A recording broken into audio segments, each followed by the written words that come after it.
Assalamualaikum warahmatullahi wabarakatuh. Perkenalkan, nama saya Aini Fitriah, NPM 1969 kelas 5F. Baiklah, saya di sini akan membuat video RPP kelas 4 semester 1 tema 2, yaitu selalu berhemat energi, dan subtema 2 manfaat energi pembelajaran ke-1. Assalamualaikum warahmatullahi wabarakatuh. Selamat pagi anak-anak. Baiklah, sebelum kita memulai pembelajaran kita pada pagi hari ini, alangkah baiknya kita berdoa terlebih dahulu ya. Berdoa dimulai. Berdoa selesai. Sebelum kita memulai pembelajaran pada pagi hari ini, Ibu akan mengabsensi dulu ya. Ad-Dara Faradela, ya, At-Taya Adli Julti, Kirana, Raksandrina, Raja Pratama, hadir semua ya.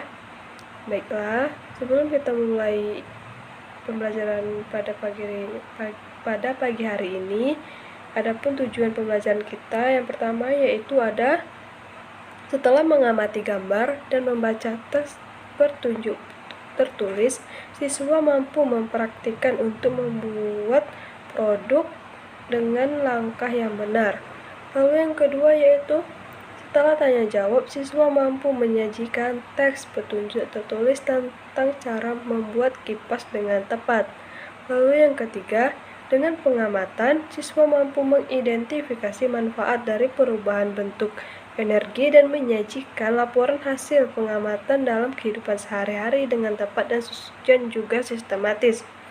Lalu yang keempat yaitu ada dengan memecahkan masalah, siswa mampu mengidentifikasi serta menyajikan sumber daya alam dan pemanfaatannya dengan tepat. Nah,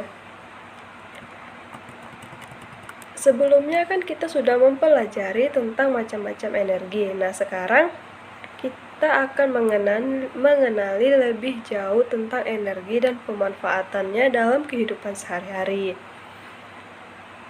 Baiklah, Ibu akan menjelaskan manfaat energi dalam kehidupan sehari-hari itu ada banyak. Misalnya energi matahari untuk mengeringkan pakaian yang sedang dijemur. Lalu energi air dapat memberi kehidupan bagi semua makhluk hidup di bumi. Lalu ada energi angin, bermanfaat untuk membantu penyerbukan tumbuhan. Lalu ada energi listrik, berguna bagi sebagian besar kegiatan manusia. Kita dapat menemukan energi di sekitar kita. Energi juga sangat berguna untuk makhluk hidup di saat melakukan kegiatan. Nah, energi listrik adalah energi yang paling banyak digunakan di rumah. Salah satu contoh barang yang membutuhkan energi listrik yaitu kipas angin. Nah, kipas angin adalah alat rumah tangga yang merubah energi listrik menjadi energi mekanik. Listrik yang alirannya ke dalam kipas akan memberikan perbedaan tegangan pada motor dalam dinamo kipas. Nah, kemudian motor berputar dan secara mekanik itu memutar baling-baling dan menghasilkan angin. Nah, setelah Ibu jelaskan tadi, apa aja sih contoh dari barang yang membutuhkan energi? Contohnya itu seperti ada setrikaan, lalu ada kulkas, lalu ada TV, lalu ada AC. Selanjutnya ada kompor listrik. Nah, kita sebagai manusia harus memperhatikan penggunaan energi ya. Jangan sampai energi habis karena pemakaian kita yang tidak terbatas. Apa sih yang harus kita lakukan agar energi kita tidak habis? Apakah ada yang bisa menjawab? Nah, iya benar, selalu berhemat. karena selalu berhemat akan membantu ketersediaan energi. Nah, selanjutnya kita akan membahas tentang perubahan energi. Perubahan energi adalah berubahnya suatu bentuk energi menjadi bentuk energi lainnya. Energi sendiri adalah daya atau kekuatan yang bisa digunakan untuk melakukan proses kegiatan. Energi itu bersifat kekal, artinya tidak dapat diciptakan maupun dimusnahkan. Nah, selama jutaan tahun, energi hanya berubah dari bentuk satu ke bentuk lainnya. Oleh manusia, energi diubah bentuknya untuk meringankan pekerjaan manusia. Contohnya itu seperti televisi yang mengubah energi listrik menjadi energi cahaya dan bunyi. Dan ada juga contohnya kompor yang mengubah energi kimia menjadi dalam bentuk gas, dan minyak goreng yang diubah kompor menjadi energi panas untuk memasak. Ada beberapa bentuk energi. Yang pertama yaitu ada energi panas atau kalor, lalu yang kedua ada energi cahaya, lalu yang ketiga ada energi bunyi, lalu yang keempat ada energi magnet, dan yang kelima ada energi listrik, dan yang keenam energi kimia, yang ketujuh energi nuklir, yang kedelapan energi gerak atau mekanis atau kinetis.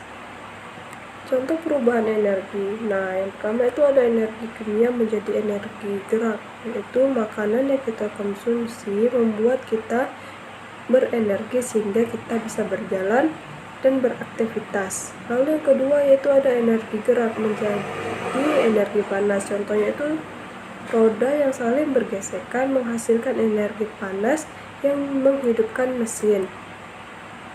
Lalu yang ketiga yaitu ada energi kimia menjadi energi cahaya. Contohnya itu seperti lilin yang dibakar. Lalu yang keempat energi cahaya menjadi energi kimia. Contohnya itu seperti proses fotosintesis, penyerapan cahaya matahari menjadi zat yang bernutrisi bagi tumbuhan. Selanjutnya kita akan membahas tentang sumber daya alam. Nah, untuk memenuhi seluruh kebutuhan hidup, makhluk hidup menggantungkan diri terhadap sumber daya alam yang ada di bumi. Sumber daya alam adalah segala sesuatu yang sumbernya berasal dari alam dan dapat dimanfaatkan untuk mencukupi kebutuhan dan keberlangsungan hidup manusia. Selain itu, ada beberapa pendapat lain tentang definisi sumber daya alam, yaitu semua bahan atau zat seperti mineral, hutan, tanah, dan air yang terdapat di alam dapat bermanfaat dan memberikan keuntungan bagi manusia. Hak alam yang menjadi habitat makhluk hidup seperti tumbuhan, hewan, dan manusia merupakan penyediaan sumber kehidupan, terutama kebutuhan primer seperti pangan, papan, dan sandang. Sumber daya alam juga meliputi kekayaan alam baik berupa biotik maupun abiotik yang berguna untuk keperluan kesejahteraan hidup manusia. Nah, ada beberapa jenis sumber daya alam. Sumber daya alam dapat diklarifikasikan menjadi beberapa jenis sumber, sifat, dan kegunaannya. Yang pertama yaitu ada sumber daya alam berdasarkan sumbernya. Sumber daya alam berdasarkan sumbernya ini dibedakan menjadi dua jenis, yaitu komponen biotik dan komponen abiotik. Lalu yang kedua yaitu ada sumber daya alam berdasarkan sifatnya. Sumber daya alam berdasarkan sifatnya ini dibedakan menjadi dua jenis juga, yakni sumber daya alam yang dapat diperbaharui dan tidak dapat diperbaharui. Lalu yang ketiga yaitu ada sumber daya alam berdasarkan kegunaannya. Sumber daya alam berdasarkan fungsi kegunaannya dibedakan dua jenis, yaitu sumber daya alam yang menghasilkan energi dan sumber daya alam sebagai bahan baku. Manfaat sumber daya alam banyak juga loh. Alam menyajikan berbagai sumber daya yang bermanfaat bagi kehidupan dan kesejahteraan manusia. Yang pertama yaitu ada sumber bahan makanan, yaitu air, tumbuhan, dan hewan merupakan bahan makanan dan minuman yang dibutuhkan oleh manusia dan makhluk lainnya untuk bertahan hidup. Contohnya seperti air bersih, sayuran, daging, dan sebagainya. Lalu yang kedua yaitu ada sumber bahan bakar dan energi. Perut bumi menyediakan sumber energi fosil bagi kehidupan manusia. Selain itu terdapat pula sumber energi alternatif seperti sinar matahari, angin, gelombang laut yang juga dapat dimanfaatkan untuk keperluan energi. Lalu yang ketiga yaitu ada pengembangan ilmu dan teknologi. Hadirnya sumber daya alam akan memberikan manfaat dalam pengembangan ilmu pengetahuan serta teknologi. Manusia akan terus berusaha dan berinovasi untuk mencapai kehidupan yang lebih sejahtera. Lalu yang keempat adalah menjaga keseimbangan alam. Eksploitasi sumber daya alam secara bijak akan menjaga keseimbangan alam. Akan tetapi bila eksploitasi dilakukan secara berlebihan justru akan merusak alam dan lingkungan. Baiklah, itu tadi materi yang dapat Ibu jelaskan. Ibu akan memberikan tugas dan dikerjakan secara berkelompok, dan Ibu akan membentuk kelompok kecil yang di dalam satu kelompok itu terdiri dari 2 orang. Tugasnya itu untuk untuk minggu depan. Tugasnya yaitu tulislah barang-barang yang membutuhkan energi listrik dan seberapa sering kamu menggunakannya. Diskusikanlah dengan temanmu. Ingat ya anak-anak, tugas yang Ibu berikan pada pagi hari ini, kita akan membahas hasil diskusi kalian untuk minggu depan. Nah, silakan dikerjakan dan diskusikanlah kepada teman atau kelompok kalian ya. Baiklah, kita sudahi pertemuan kita pada pagi hari ini.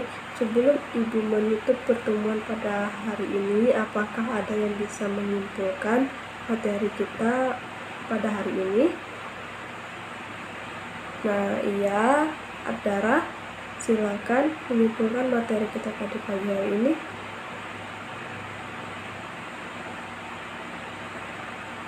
Baiklah, terima kasih kepada Adara telah menyimpulkan materi kita pada pagi hari ini.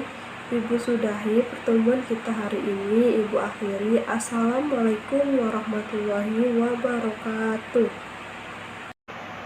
Baiklah, itu tadi video FPP saya Aini Fitria NPM 1969 dari kelas 5F.